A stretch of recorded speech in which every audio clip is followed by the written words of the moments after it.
Hey guys, this is George with Firehouse Music, and today I want to talk to you about the importance of listening. I had a student ask me how to develop your ears, and I thought about doing like an ear training video with solfege and all that stuff, but then I realized that before you even do that, there's something much simpler that you can do, and it doesn't take a whole lot of musical training. You could be a beginner and still do this. So I'm gonna do this instead of a long, extended oral skills type video.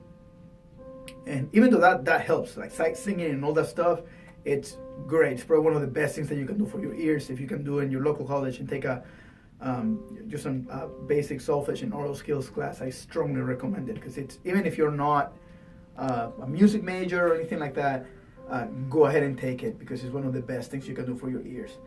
But if you're not in college yet, or you don't have access to that, there are things that you can do, and that's what I'm going to talk about today. So first thing you need to learn is how to actively listen.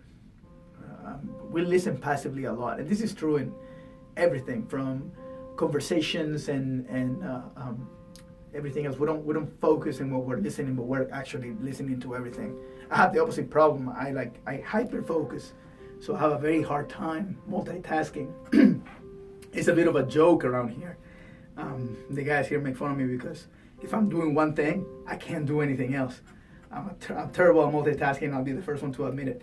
But the one advantage that I get from that is that when I'm listening to something, I'm able to listen intently. If you do that with music, you're going to have to do that with music. Even if it's not your natural inclination, you need to develop that.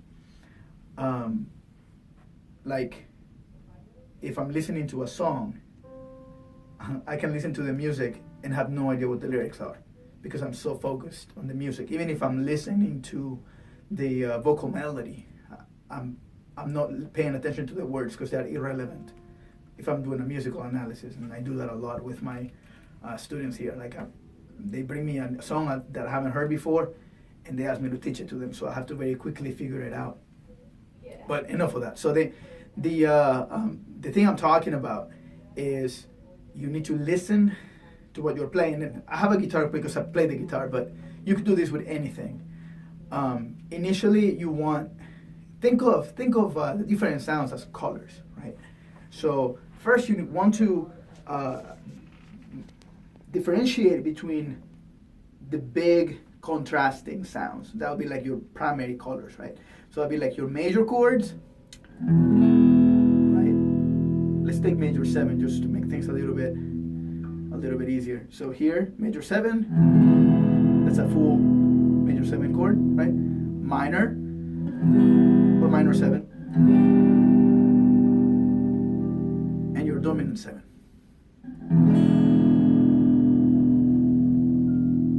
These are all E's. So I have E major 7, E minor 7, and E dominant 7.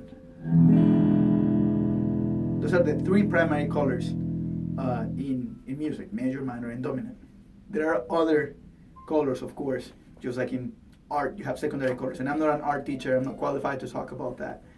I just know a little bit because a few of my students are artists, and we talk about the correlation between music and art all the time.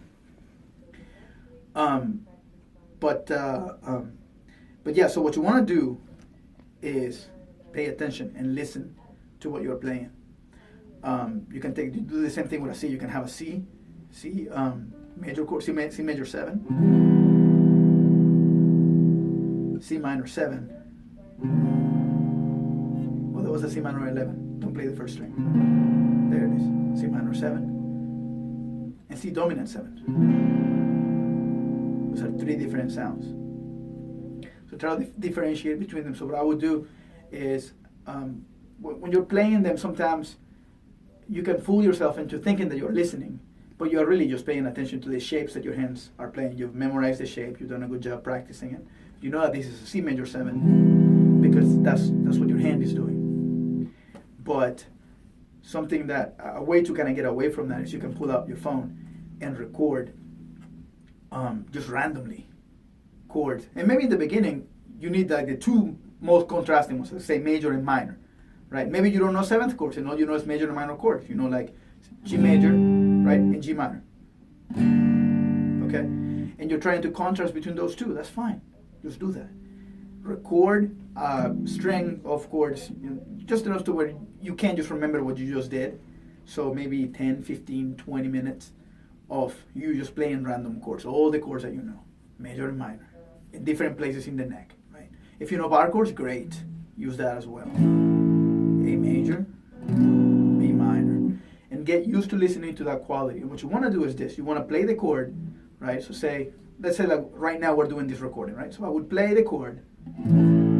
If I'm doing triads, not seventh chords, just let it ring for a little bit. Then leave some silence. And then call out the name of the chord. In this case, A major. Right? And then I do it again with something else.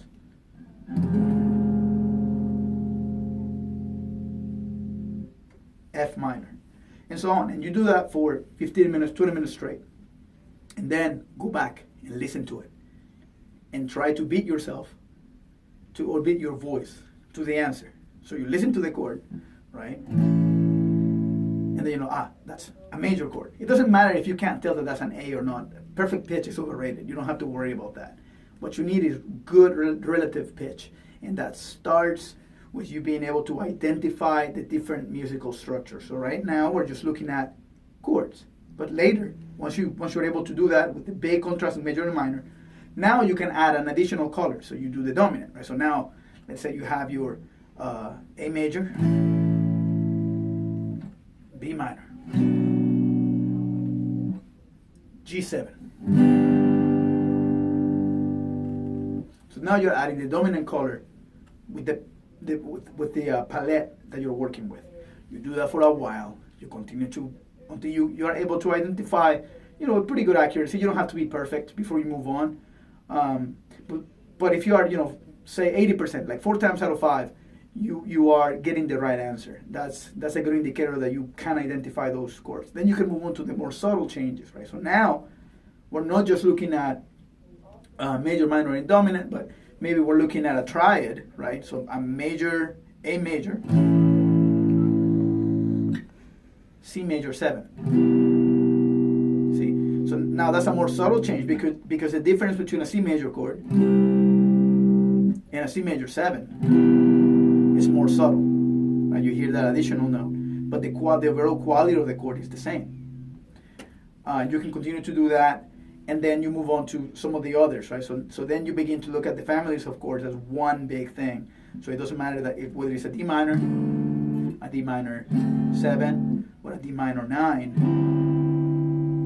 They're all part of the minor family, and you're able to identify them all, and you're able to hear. Once you have that together, you can just about hear every chord as a big thing. Then you need to get more specific. Then you start listening for intervals, and intervals they're tricky. I know for me, it took me a little bit to get them, especially the harmonic ones. And what I mean by that is, and I talked about this in the interval video, but melodic intervals when you play one at a time, so you can hear that. Right? If we're doing solfege, that's Do and Mi, right? So that's a major third. But when you play them together, sometimes it's difficult to see the quality of them. So what I would do is the same thing we did with the chords. We start with the simplest of sounds. So maybe start with the octave and the perfect fifth. So try to differentiate between them. So play perfect octave, perfect fifth, perfect octave, perfect octave, perfect fifth, and so on. And you do that until you can recognize them, and then start moving on to the other intervals. When you're looking at all of the intervals, try to stick to the major scale initially. So, your major second, major third, perfect fourth, perfect fifth, major sixth, major seventh, perfect octave. Once you can do that, then you can begin to work with chromatic intervals. So at that point, you can play your minor second, your minor third, your augmented fourth, or diminished fifth. That's the same interval. So if you name it, because you don't have the context, we're not looking at notation. We have no. You're simply playing this. In that case, either of the enharmonic names is fine. So if you call this an augmented fifth, or if you call it a minor sixth, it doesn't matter. It's the same thing. You're identifying the interval. When we're looking at things in a contextual way with music theory, then it matters. But when you're just trying to identify the sound, the label doesn't matter that much, provided that you pick the right label. So start with that. And like I said, the key point here is just listen. You do that for long enough. I just outlined about 6 months to a year of training in ear training. So you do that. This is not something you're going to be adding something every week. You're going to be spending some time doing these things.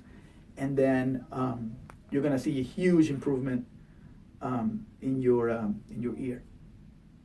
So that's it for today. That's all I'm going to say about this topic for today. If you guys enjoyed the video, don't forget to like and subscribe. If you think somebody can benefit from this, go ahead and share it. And it doesn't matter if you play another instrument. Like I said before, if I show on the guitar because I play the guitar, but you could do this if you play the piano, if you play the violin or anything. Even with your voice, if you sing, you could benefit from this. You can do the same thing. So I'll see you guys next time.